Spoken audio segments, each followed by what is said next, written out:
Hi and good morning. My name is Muhammad Azamil. So basically, I will explain about the MFRS 8 in simple term. Okay.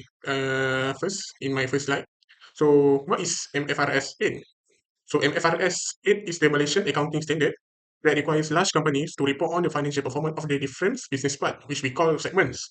Its main goal to provide transparency to investors. It allows us as outsider to get a look under the hood of the company to see how each the business segment is performing, just like how the company's own management sees it.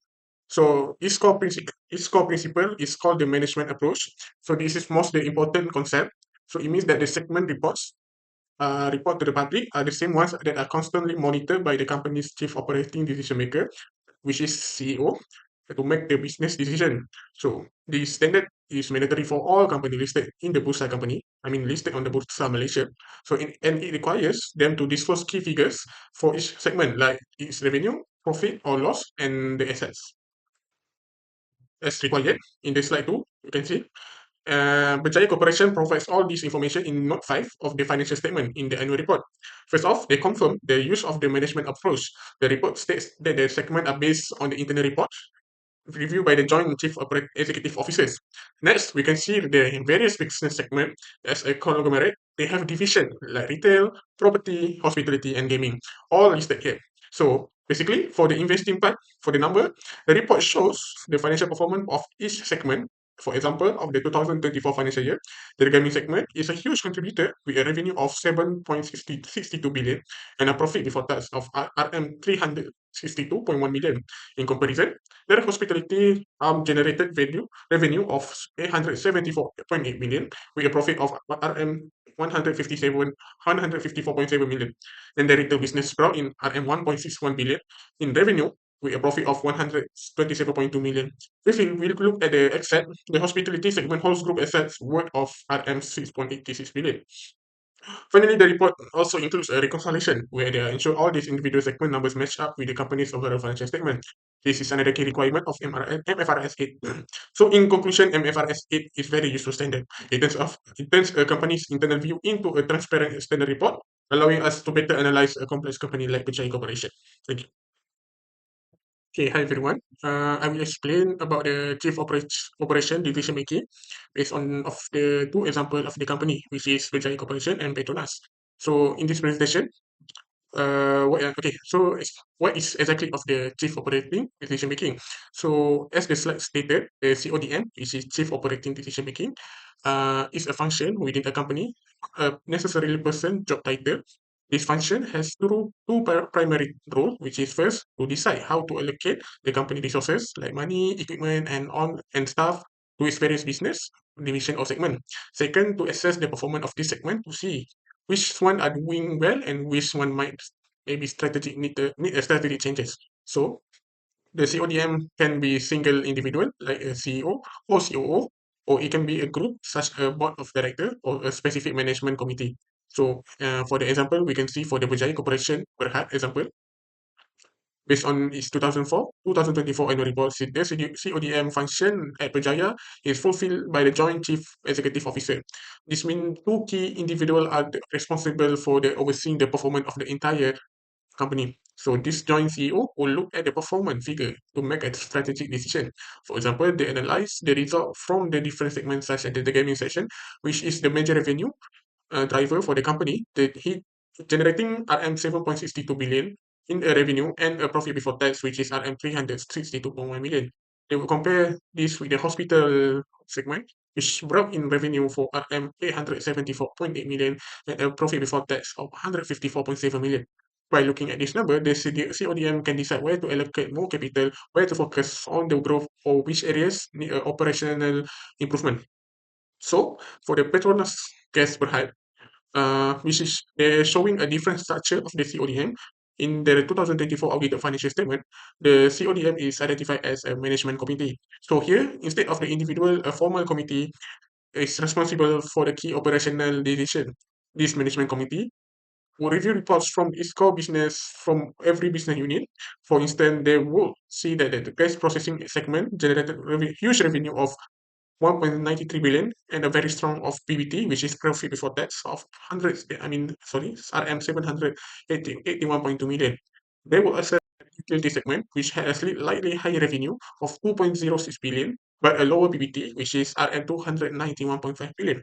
This information is crucial for the committee to manage performance and decide on resources allocation across the different industrial operation.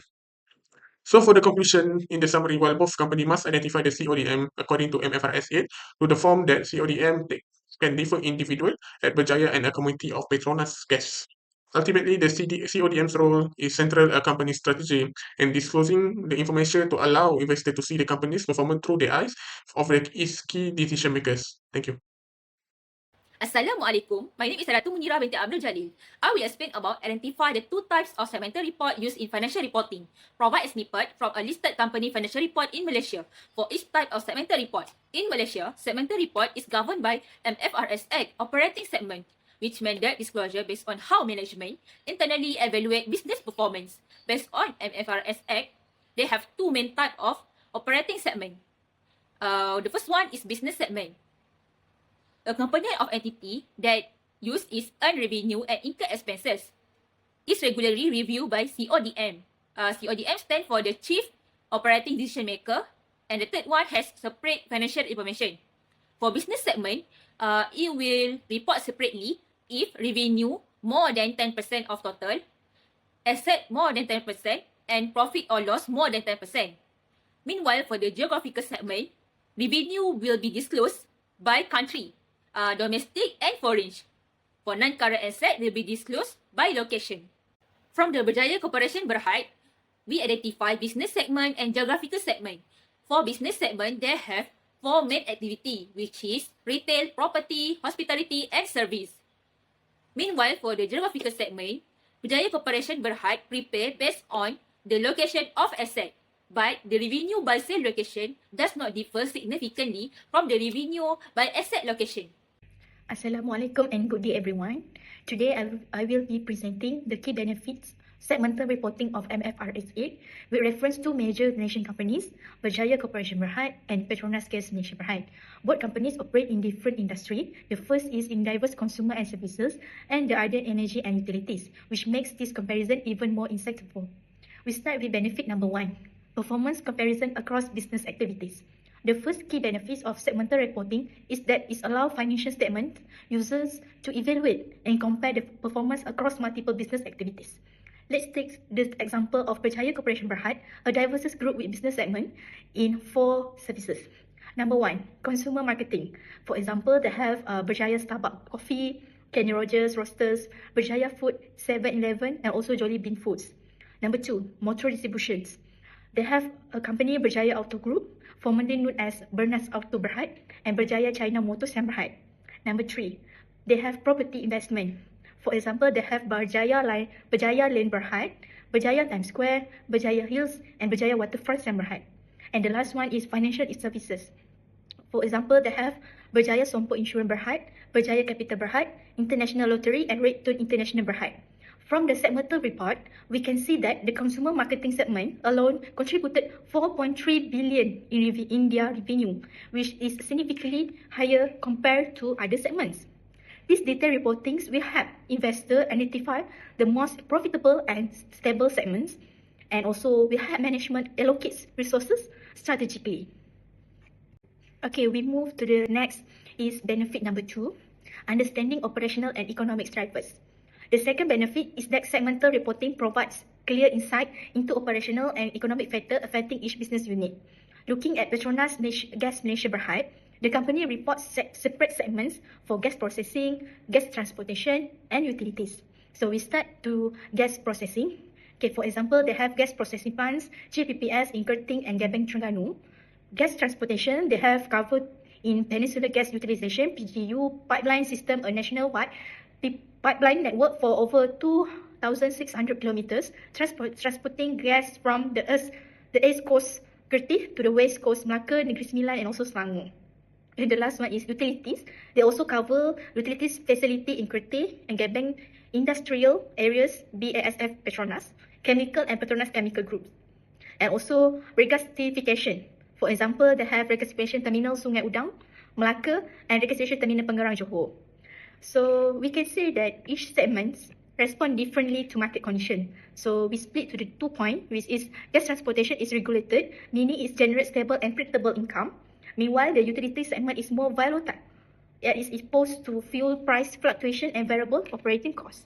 So as an investor that we can conclude, analyze to assess segments specific risk and cost behavior, investor to forecast future performance with greater precision, and also the investor can regulators to ensure appropriate compliance and governance.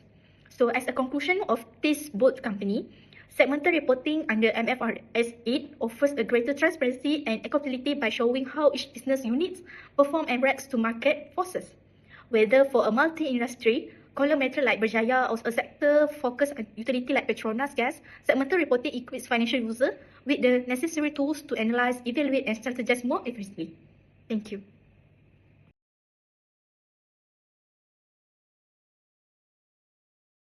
Assalamualaikum and hi, my name is Muzakir bin Ruzman. Today I will briefly explain about MFRS 134 interim financial reporting. Firstly, the objective of MFRS 134 is to prescribe the minimum content needed in an interim financial report and also to set the principles for recognition and measurement during interim periods. In other words, it ensures that entities provide useful and reliable information even for short reporting periods such as quarterly reports. Secondly, what is an interim report? An interim report is any financial reporting period that is shorter than a full financial year. For example, the 3-month or 6-month reports that companies offer release for investors and regulatory purposes. Under MFRS 134, companies must use the same accounting policies in their interim reports as they use in their annual financial statements to ensure consistency and comparability. The minimum content required includes, firstly, a condensed balance sheet, second, a condensed income statement, third, a condensed statement of changes in equity, fourth, a condensed cash flow statement, and lastly, selected explanatory notes to explain significant changes or events. Next, in terms of materiality, it should be assessed based on the interim data itself. This means what is considered material for interim reporting might be different from what is material on an annual basis. Lastly, it is important to note that the frequency of reporting, whether quarterly or half-yearly, does not affect annual measurement.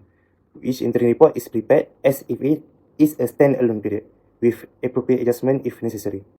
Okay, that's two significant events and transactions that affected Berjaya Corporation Berhad's financial position and performance since the end of the last annual reporting period, in line with MFRS 134 interim financial reporting document. Okay, firstly, under MFRS 134, entities need to disclose events and transactions that are significant to understand changes in financial position and performance during the interim period. The first event in the listing of SIAMH, which is an indirect subsidiary of Berjaya Corporation. On 16 February 2024, SIAMH was admitted to the Catalyst Board of the Singapore Stock Exchange. As a result, Berjaya's equity interest was diluted from 51.62% to 39.39%. This event is significant because SIMH is no longer a subsidiary, but is now accounted for as an associate company. Under MFRS 134, this affects of the group's financial statements as it changes from full consolidation to equity accounting, which will reduce Berjaya's reported total asset, liabilities and revenue, but only records its share of SIMH net results in the future. Therefore, this directly affects the financial position and performance of the group for the interim period. The second event is the acquisition of freehold land in Yokohama, Japan. On 29 March 2024, Berjaya's indirect wholly owned subsidiary by TMK completed the purchase of 8 parcels of freehold land worth JPY 12.61 billion, which is approximately RM 407.30 million. This is also significant under MFRS 134 as it is a major investing activities. It increases the group's non-current assets and investment property substantially. However, it also affects the group's liquidity and gearing ratio due to the large cash outflow required for this acquisition. Under MFRS 134, both of these events must be disclosed in the interim financial report because they occurred after the last annual reporting period. And they provide users with information to assess changes in the company's financial position and performance during the interim period.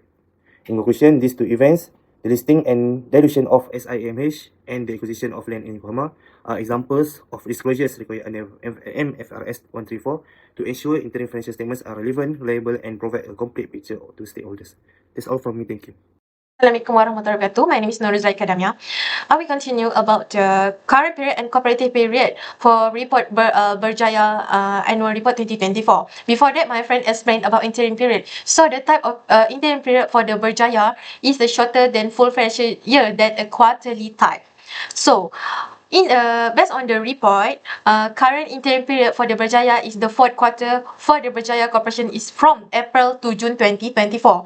Other than that, cooperative interim report, we can see the same quarter in the previous financial years, April to June 2023. Next, this is example quarterly report. This is how the presenting of financial reporting for the review the quarterly financial result include the draft, announcement, and so on. That from the example, we can see the date of meeting, they make a 4 date for the review of the quarterly financial statement. For ensure the present a true and fair view based on MFRF 134.